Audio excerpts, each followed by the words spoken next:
Et bonjour à tous, c'est Arthur chez CryptoRobot, j'espère que vous allez bien et on se retrouve aujourd'hui pour backtester une nouvelle stratégie de trading que j'ai pu trouver sur YouTube. Je l'ai vue il y a quelques semaines et elle est intéressante pour deux points. D'un côté, c'est une nouvelle stratégie de trading qui va utiliser deux nouveaux indicateurs que nous n'avons jamais présentés sur la chaîne CryptoRobot et qui sont assez honnêtement assez rares sur YouTube, donc vous les connaissez sûrement pas. Deuxième point, cette stratégie nous vend, et vous nous connaissez dans cette playlist, dans cette série de vidéos, on aime bien backtester les stratégies qui nous vendent quelque chose de pas mal. Et là, la stratégie nous vend 80% de win rate, donc c'est assez important comme win rate. Donc le but, c'est dans cette vidéo, je vous présente les deux indicateurs, comment les coder en PineScript, pour comment pouvoir les backtester pour potentiellement créer vos propres stratégies de trading, mais aussi tester et backtester, vérifier les données que Trader IQ nous vend dans cette vidéo. Juste avant de commencer, je voulais juste faire un petit point sur le win rate. Ici, on nous présente un win rate de 80%. Peut-être, on va le tester dans cette vidéo. L'idée, c'est que souvent dans les vidéos YouTube où on vous présente des stratégies de trading, les personnes vont mettre en avant le win rate et ils vont essayer de vous faire comprendre que si la stratégie a un bon win rate, eh ben, elle a forcément des bonnes performances et je pense que beaucoup de personnes le pensent comme ça. Donc ça, il faut faire attention parce que un gros win rate ne veut pas dire une grosse performance. Et à l'inverse, un faible win rate ne veut pas dire une faible performance. Ça n'a pas forcément beaucoup de rapport et ça dépend aussi de comment vous tradez. Par exemple, sur une stratégie de tendance, vous allez prendre quand c'est bullish, quand c'est bearish, et ben vous allez avoir des périodes de range. Et pendant les périodes de range, il ne va pas se passer grand-chose. Vous allez avoir beaucoup de faux signaux qui ne vont pas forcément faire beaucoup perdre en performance à vos stratégies, mais ces périodes-là vont totalement détruire vos win rates. Donc sur des stratégies de tendance, vous pouvez avoir un win rate entre 40 et 50%, et pour autant avoir une très bonne performance. À l'inverse, sur du scalping, vous pouvez avoir des stratégies à 90%, où à chaque fois que vous allez gagner un tout petit peu, et quand vous allez perdre, vous pouvez très bien perdre très gros, et donc totalement avaler vos gains d'avance, qui détruit clairement votre performance. Ce que je veux vous dire, c'est qu'il faut faire attention sur les vidéos YouTube. Quand on a des win rates élevés, déjà, il faut vérifier que ces win rates sont réels. On va les backtester dans cette vidéo. Et deuxième point, même si vous avez un très bon win rate, les performances peuvent ne pas suivre. Et donc c'est là où il faut faire attention.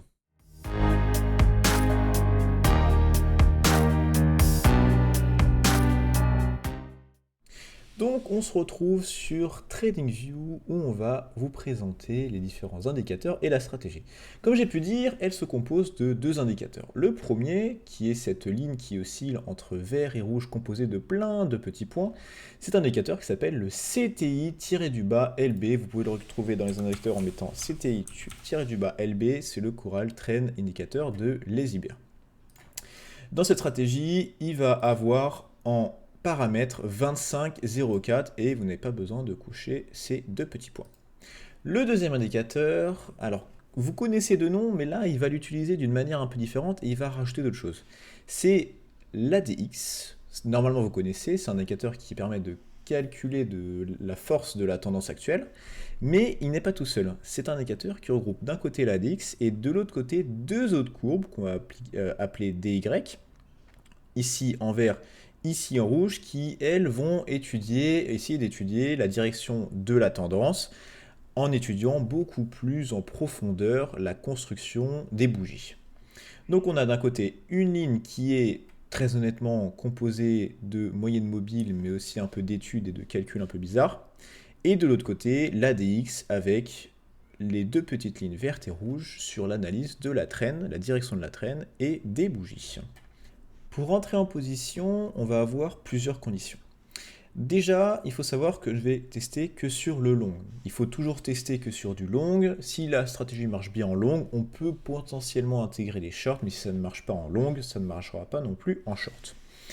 Donc ici, on va regarder que les longues.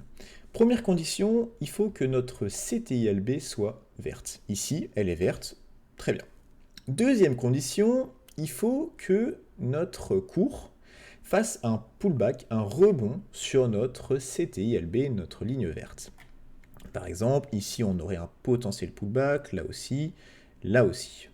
Qu'est-ce que ça veut dire un pullback? C'est une bougie qui va percer à la baisse notre ligne CTILB, donc souvent une bougie rouge, pour la récupérer juste après, quelques bougies après, avec une bougie bleue, donc on la récupère et on rebondit et on repart en hausse.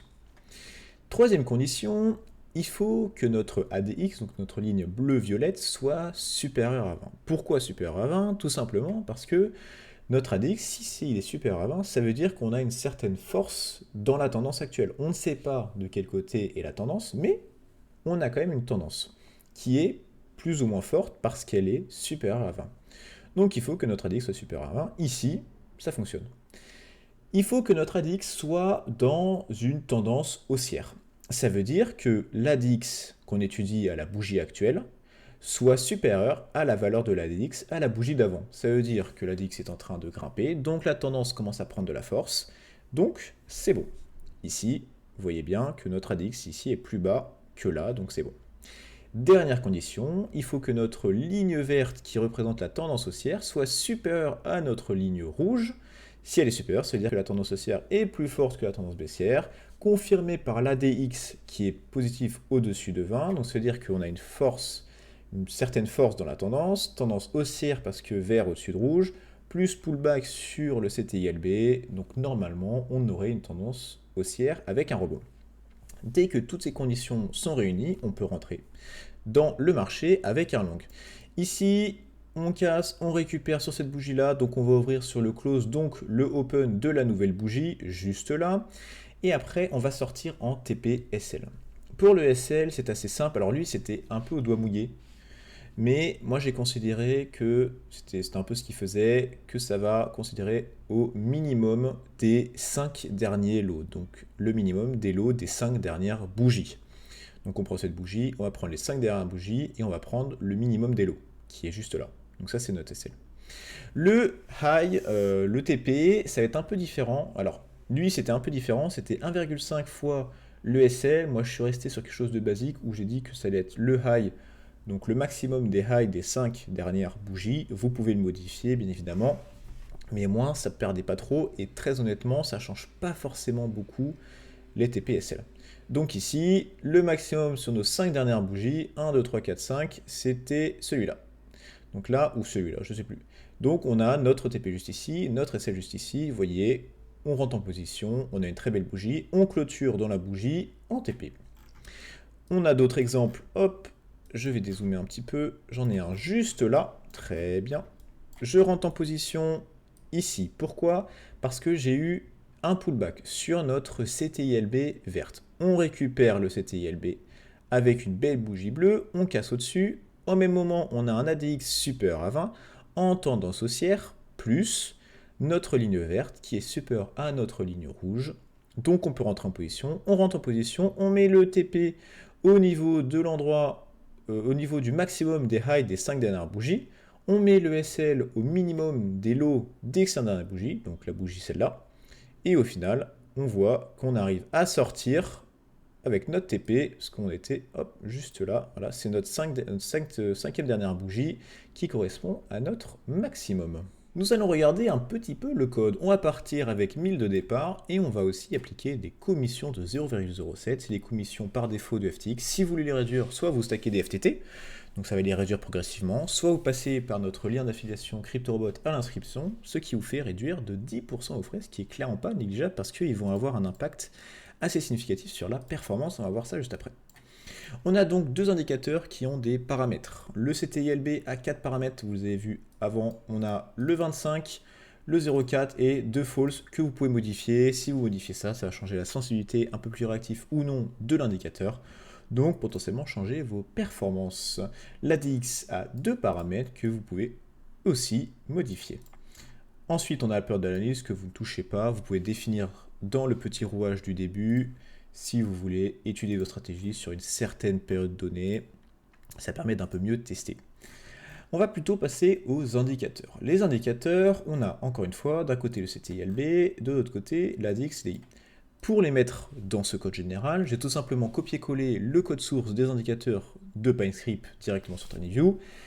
J'ai dû les modifier un petit peu étant donné qu'ils étaient en version 3 ou 4 et pour les mettre tout simplement en version 5. Ici on est en version 5. Qu'est-ce que ça change? Il faut savoir que sur PineScript, à chaque fois qu'ils font une nouvelle version, il y a certains mots qui n'existent plus, certaines fonctions qui n'existent plus, certaines tournures de phrases dans la fonction qu'il faut adapter. Donc à chaque fois, il faut faire un peu attention, mais il y a des petits messages d'erreur qui vont vous aider à traduire ou non quand vous passez d'une version antérieure, une version 3, 4, à une version 5.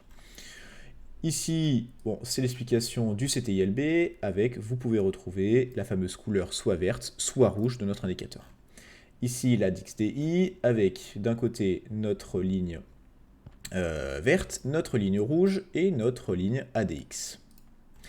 J'ai rajouté deux petites lignes qui ne font pas partie de deux indicateurs, tout simplement pour configurer le lowest et le highest. Quand je dis lowest, je parle du minimum des 5 derniers lows, donc pour définir le SL. Et le highest, c'est pour définir le maximum des 5 derniers high, pour définir le TP. On va passer à la stratégie. Pour entrer en position longue, il faut respecter les conditions.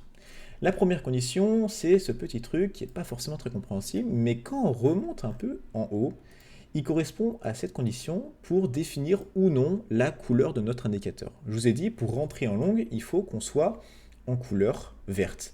Donc ici, si notre BFR est supérieur à notre BFR de la bougie d'avant, eh ben, on a une couleur verte, ce qui veut dire qu'on est dans une condition d'achat qui est valide. Donc on va commencer avec cette fameuse condition. Deuxième point, il faut que notre source 1, qui est définie juste là comme la valeur du close de la bougie d'avant, on revient ici, soit inférieure à notre ligne BFR de la bougie avant. Donc ça veut dire qu'il faut que notre bougie d'avant est cassée et un close à l'intérieur, en dessous de notre ligne CTI LB. Ici, par exemple, on rentre juste là, on a un close juste là, donc bien inférieur à notre CTI, ce qui fait que ça marche. On revient dans le code, on redescend. Donc ça, on l'a vu. Deuxième point, il faut que notre close soit supérieur à notre ligne BFR, donc notre ligne de notre indicateur CTI, ce qui veut dire qu'on a récupéré la ligne et on fait un beau pullback. Il faut que notre ADX soit supérieur à 20. Il faut que notre ligne verte soit supérieure à notre ligne rouge. Et il faut que notre ADX de la bougie d'avant soit inférieur à l'ADX de la bougie actuelle, la valeur, ce qui veut dire qu'on est clairement dans une progression haussière, donc c'est bon. On va rentrer en position, en longue, et on va rentrer à un moment où toutes ces conditions sont réunies. Pour la sortie, on va sortir en limite quand on est sur le highest, donc en TP au maximum des highs des 5 précédentes bougies, ou en lowest pour le SL, avec le minimum des 5 derniers lots. Si vous avez un peu regardé nos anciennes vidéos, vous pouvez vous rendre compte qu'ici, ce n'est ni profit, ni loss. Quand vous voulez sortir en position et que vous voulez préciser des TP et des SL, vous pouvez très bien sortir en position via un indicateur, donc ça c'est autre chose, c'est stratégie.close. Mais si vous voulez sortir en TPSL, il faudra mettre stratégie.exit, et là, vous avez deux choix. Pour le TP, ce sera soit profit ou limite, et pour le stop loss, ce sera soit loss, soit stop.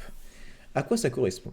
Si vous voulez mettre un montant fixe, par exemple, je dis sur le Bitcoin, je veux sortir à plus 1000 ou moins 1000. Et bien là, il faudra utiliser la fonction profit pour le take profit et loss pour stop loss. À l'inverse, si vous voulez mettre une valeur qui est variable, donc par exemple 90% du lot ou 95% du close ou ce genre de choses, donc quelque chose d'un peu plus variable, il faudra mettre limite pour le profit et il faudra mettre stop pour le stop loss. C'est assez important, faites attention. Toute cette partie-là, vous la connaissez, c'est le backtest très classique de notre stratégie. Après, je vais m'amuser à imprimer notre petite ligne CTILB. Je vais aussi remplir en vert ou en rouge si on est supérieur à notre ligne ou inférieur à notre ligne. Quand vous allez mettre en place la stratégie, si vous la mettez sur votre chart, ça peut déconner un petit peu. Donc faites bien attention, allez sur les trois petits points et épingler à l'échelle de droite, c'est important.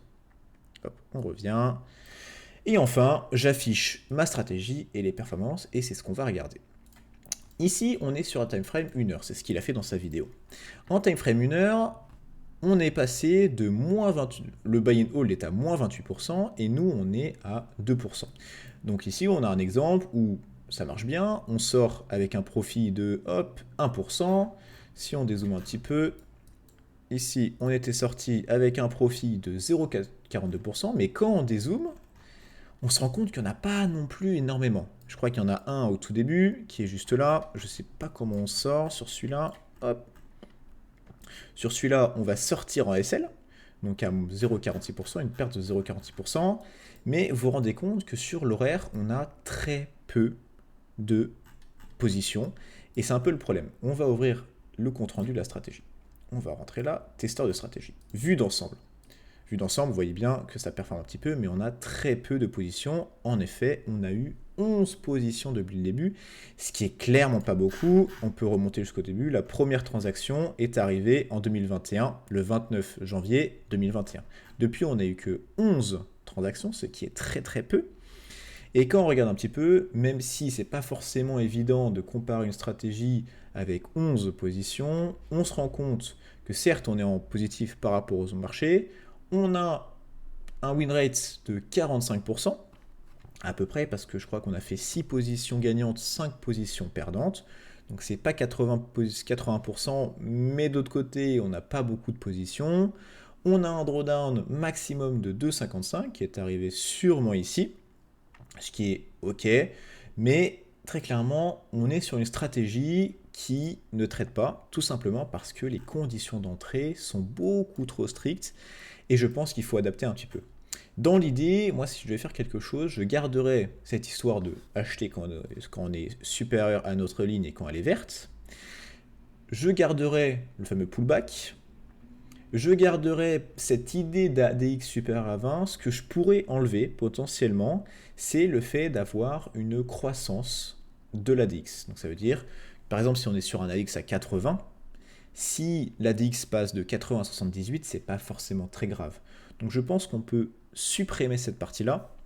Et ce qu'on va tester. Alors très honnêtement, je ne l'ai pas testé avant, je me suis gardé la surprise, mais on va le regarder tout de suite. Donc on va supprimer cette ligne-là dans la condition qui fait que on devait avoir une progression dans l'ADX entre la bougie actuelle et la bougie précédente. Je vais l'enlever, je vais faire sauvegarder, compilation en cours, vous voyez ça en bas, elle a été enregistrée. On est passé à 1,14%, alors techniquement on a un peu baissé, mais vous vous rendez compte qu'on a quand même beaucoup plus de positions. Donc c'est beaucoup plus intéressant et on peut vraiment comparer, on peut commencer à comparer notre stratégie avec quelque chose qui tient la route. On a 94 positions, ce qui est pas trop mal. On arrive aux alentours de 50% de win rate, donc on commence à avoir un truc qui est pas trop mal. Encore une fois, le win rate ça dépend vraiment.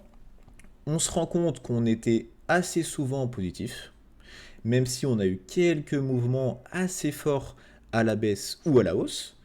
On va aller ici dans résumé de la performance. On a un Sharpe ratio de 0, moins 0,066, qui est clairement pas bon. Il faudrait un Sharpe ratio supérieur à 1 pour avoir quelque chose qui vaille le coup par rapport à la volatilité et au risque prix. Mais bon, on a un ratio de Sharpe qui est pas bon du tout.